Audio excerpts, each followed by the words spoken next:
গ্রাম বাংলার লোকজ সংস্কৃতিতে অলক্ষ্মী পূজা একটি গুরুত্বপূর্ণ, অনেকের কাছে তুলনামূলকভাবে কম পরিচিত ঐতিহ্য এটি। অলক্ষ্মী শব্দটি এসেছে মূলত অলক্ষ্মী থেকে। বিশ্বাস করা হয় অলক্ষ্মী হচ্ছে দরিদ্র, অশান্তি, অসুচিতা ও দুর্ভাগ্যের প্রতীক। এই অলক্ষ্মী গৃহে থাকলে সুখ শান্তি নষ্ট হয়, তাই তাকে বিদায় জানিয়ে বাড়ি ঘরদোর শুভ করা হয় এবং শুভ শক্তিকে আগমন করা হয়। এবারে আমরা জেনে নেব যে এখানে কি কি আছে।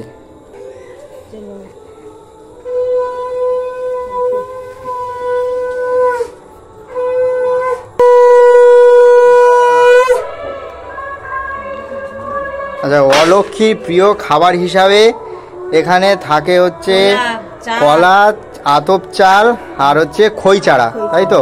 আর এই যে এই যে দুটো মূর্তি আছে, এটা কিসের মূর্তি? এটা এটা এটা কিসের মূর্তি? একটা কাদার, একটা গোবরের, একটা মাটির, একটা গোবরের। আচ্ছা, মহিলারা একটাই মন্ত্র উচ্চারণ করে বারবার। এই পুজো গ্রাম বাংলার নারীরাই মূলত এই পুজোর আচার আচরণ পালন করে থাকে। তাদের মূল মন্ত্র হচ্ছে অলক্ষ্মী যা লক্ষ্মী আয়, মানে অলক্ষিত, দরিদ্র, অশান্তি, অসুচি এগুলোর প্রতীক, তাই সেগুলোকে বাড়ির বাইরে নিয়ে যাওয়া হয়।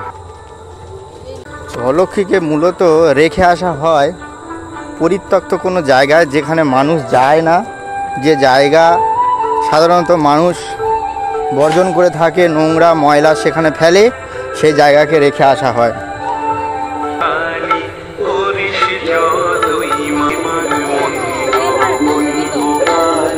হ্যাঁ,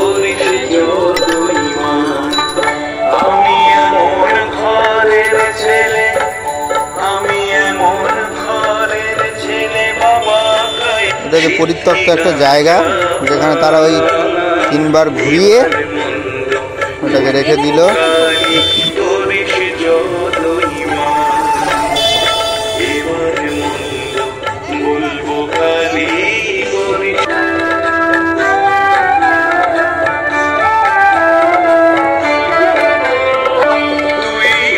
এখানে গ্রামের আরো মহিলারাও দিয়ে গেছে।